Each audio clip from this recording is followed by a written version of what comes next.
Oodua Nation, The Power of a Dream by Remi Oyeyemi.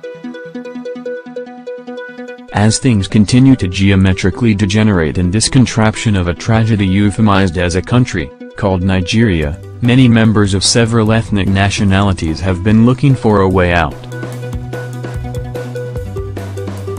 Those who peopled Nigeria have been fed with a hope that things would improve since October 1, 1960. But rather than see the realization of the hope, misery and various forms of tragedies have been the lot of Nigerians.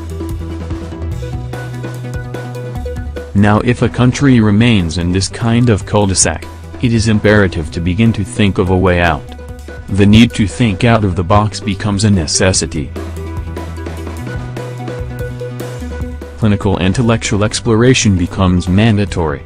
If you are at the receiving end as a second-class citizen and you hate eating crumbs when you should be at the table, you are not only worried and disturbed, you become challenged.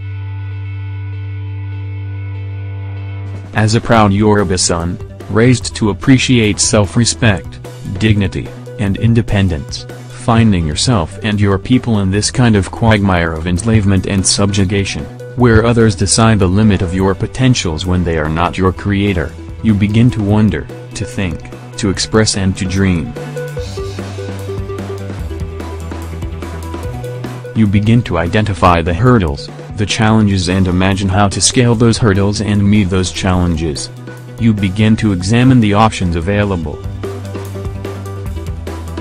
You then engage in the basic comparative analysis to isolate the best of the options in lieu of your trajectory and your experience. And you begin to dream. It was the exceptionally distinguished Professor Banji Akinto, the seminally brilliant historian who inebriated me with the concept of know thyself. A simple but powerful concept that suggests that when you search for and identify who and what your trajectory over the indelible sands of time would be less tortuous, less stressful and more meaningful as well as result-oriented. This concept became a propeller that buoys the velocity of my intellectual expedition as I hunt for other options to Nigeria. I went into my history once again, in the course of which I met my forefathers and was regaled with their pride as well as their heroism. I came in contact with their brilliance in social engineering, drank from the deep well of their philosophy, eat from their potpourri of ingenuity of their political sagacity, caroused in their comforting fundamental comprehension of faith as it relates to religion whence they dexterously interwoven their idea of monotheism with that of polytheism, an ingenious idea that naturally fosters religious freedom and tolerance, ever before the Caucasoid civilization makes it a vogue.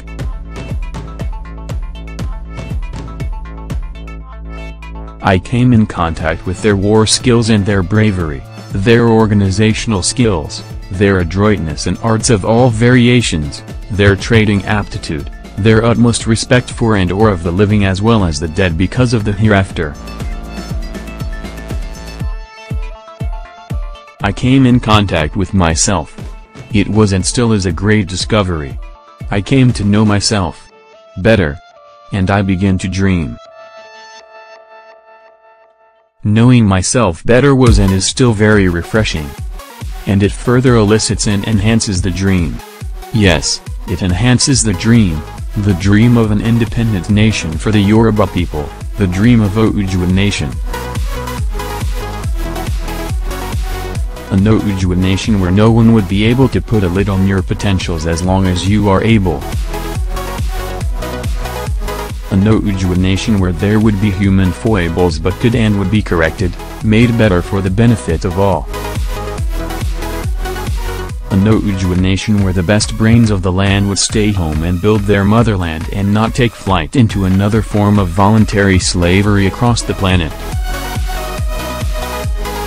I dream of an Oodua Nation where man as espoused in Owism, would be the center and focus of all existential developments embracing education, academia, health, economy, politics, religion, technology, arts, history, and communications. I dream of an Oodua nation where laws would be made for man and not man for the law. I dream of an Oodua nation where justice, equality, equity would be watchwords. I dream of an Oodua nation where patriotism would not be forced but just given as a matter of course.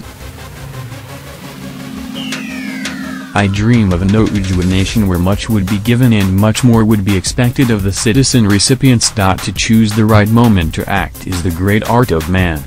Napoleon Bonaparte. I dream of an Oodua nation where the Yoruba culture would be rejuvenated and our language rehabilitated. I dream of an Oodua nation imbued with a sense of decorum, decency and integrity. I dream of an Oodua nation that would be an envy of the rest of the world and the pride of the Negroid race. As I dream, I am inspired by the exploits of Oodua as a man. I am encouraged by the courage of Mormiagisro. I am enthralled by the wisdom of Alugban, Ereza and Anokoyi. I am captivated by the endurance and perseverance of Oajabalgun. I am thrilled by the clairvoyance of Jero and the Orangun. I am impressed by the gallantry and determination of Oranian. I am enthused by the statesmanship of Bashor Anogun Mola. I am beguiled by the broad-mindedness of Sode. I am dazzled by the bravery of Ojdan Biagbalgungburo, Erkan Remi, and Erlatusa as well as the defiance and patriotism of Ishalifabunmi of Okamasi and Ogun Saigun of Ijabuigbo among many others.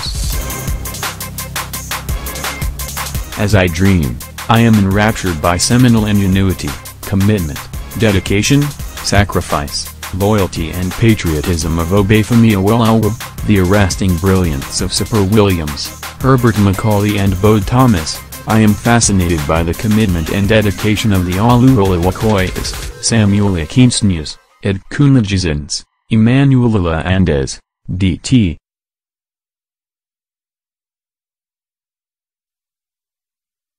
Akinbias, Aofasemas, Hezekiah Aluasemas, Banji Akintos and many others.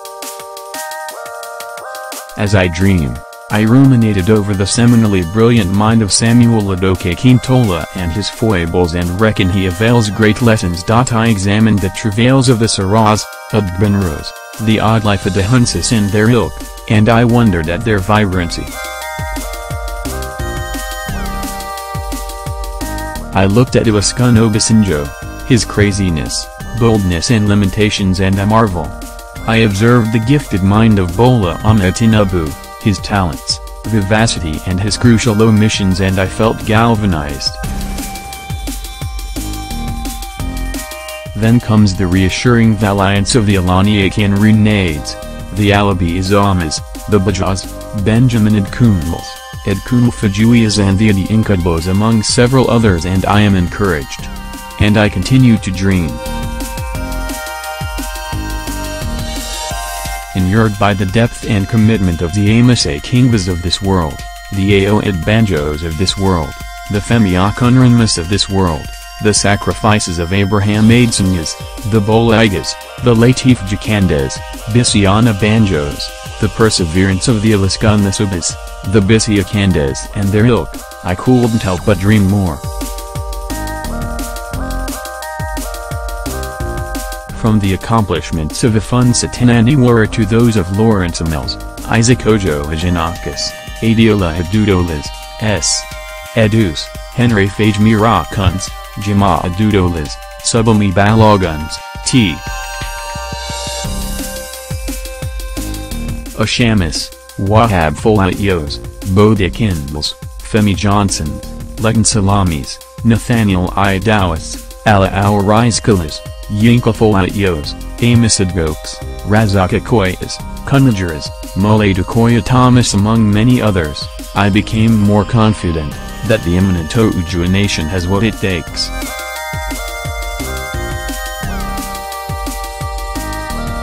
Add into the mix the hypnagogic flair, beauty and richness of the Wolsoyinkas, Olorotimas, Leoluogunyas, Dapo Indiragbas, Neo-Sundares and delirious innate endowments of the Durladipos, Hubert Ogundes, Oyanajibas, Moses Olayas, Kola Ogun Molas, Akin Ogungs, Ola Omanidans and their ilk. This is complemented by the pulsating ingenuity and talents of the Haruna Ishelas, Ik. Deiros, Fela Anikilipo, Kutis, Uzufolatunjis, Tatalo Alamis, Ebenezer Obefabaias, Sunday Adieges, Sunyade, Princed Kunmals, Ayanla Malwiras, Aidara Iran Reloja Ogas, Elamiro Gunayamis, Kolawalanless, Sikirwe and Baloguns and many more others. Rich resources in human and natural materials. A people that has demonstrated over and over the depth of their understanding of human nature in crisis management and confronting challenges. A people with limitless possibilities for now and the future but is facing arrested development because it is chained to a tragedy called Nigeria. The strength of an endangered race lies in maintaining a homogeneous cultural and political machinery. Vanguard, February 7, 2002. I dream of a great future for the Yoruba people and a great Oodua nation. I dream of a Oodua nation where we would be masters of our own political destiny. I dream of an Oodua nation where all our potentials would be unleashed economically, our agriculture rejuvenated purposefully, our industries manned and piloted by endowed individuals, our academia showcasing the best in our midst for the world to marvel at, our army to be modern, agile, nifty, efficient and patriotic, our police to be ably equipped, local, imbued with integrity and be a pride to all.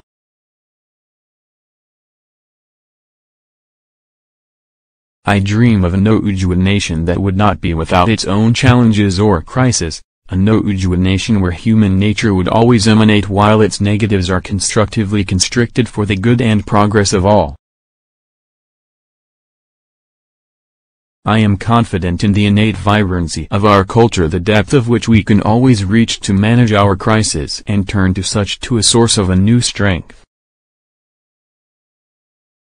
Yes, there would be naysayers. Some will be set against it for different reasons. Some would be afraid. Some would be detained by the fear of unknown, the fear of tomorrow, when it eventually comes. Some would be mentally arrested by greed, laziness and intellectual aridity. Some would be encumbered by the comfort of convenient slavery. Others would make jest of this in various ways.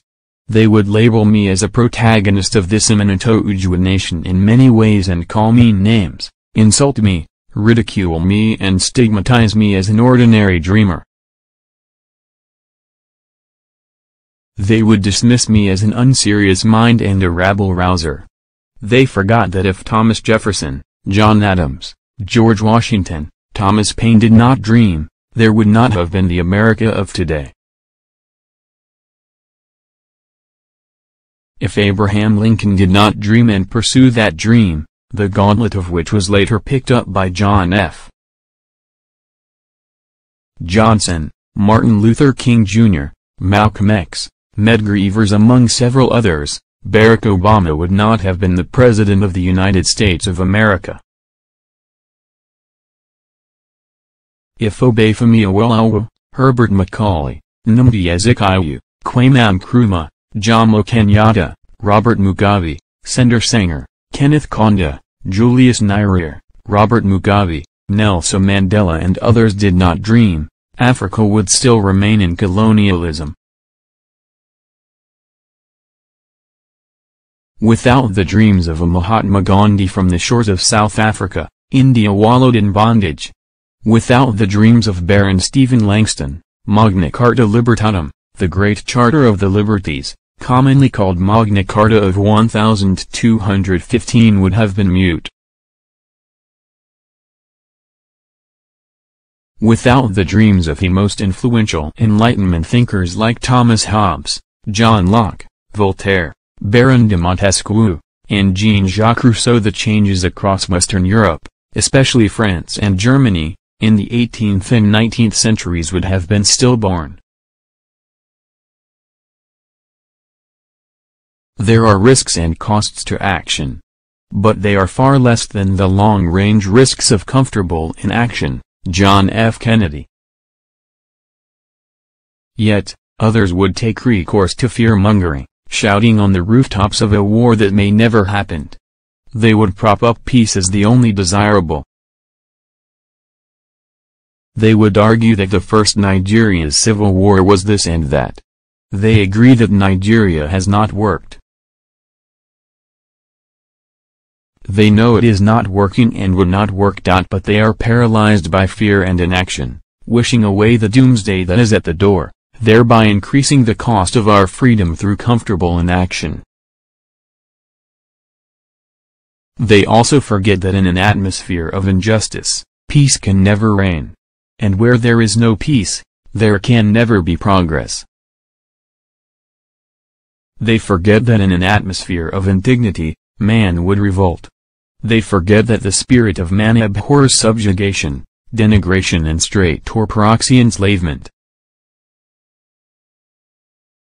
They forget that power never concedes anything unless and until it is forcefully taken away from it.